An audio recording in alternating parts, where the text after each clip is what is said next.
Space Between is a game we developed for the Intel Perceptual Computing Challenge that uses a camera with gesture and voice recognition. It has 3 games which look at different ways of playing games using this technology.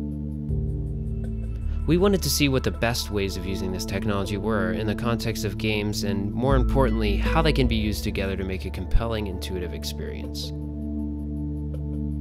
In this video, we're going to show you what we developed and discuss some of the ways we use the camera's features.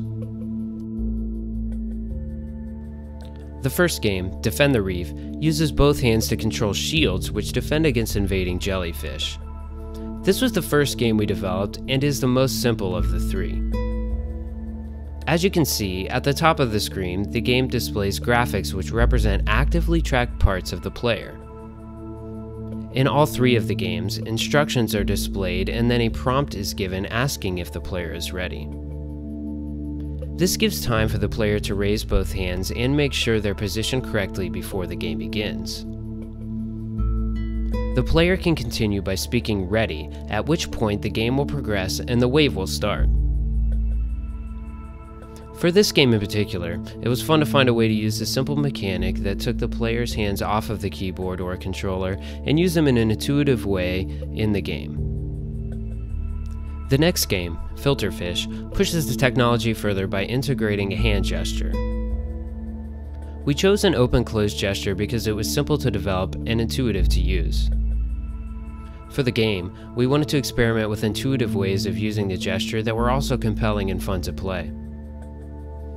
In this game, the player controls a school of fish that can be expanded and contracted based on the openness of the player's hand. The player must avoid incoming enemies that eat the fish. Expanding the school makes it move slower, but also take less damage. The player can also catch points by closing the school on them. This adds an incentive to take risks with the fish. In the final wave, a blowfish spawns babies that swim toward the player. The player can catch these babies and throw them back at the blowfish to defeat it. The last game, Raid the Reef, is a mixture of traditional user input, a keyboard, and the open-close gesture from the previous game. In this game, the player must defeat all enemies by shooting them with their shrimp character.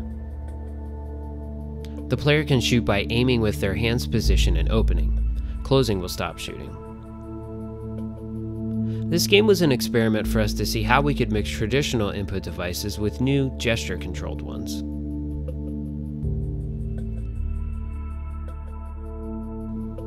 We had a lot of fun developing Space Between and learned a lot about both designing and developing for new media technology and more specifically gesture and voice-controlled applications.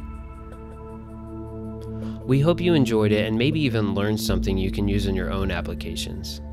Thanks for watching.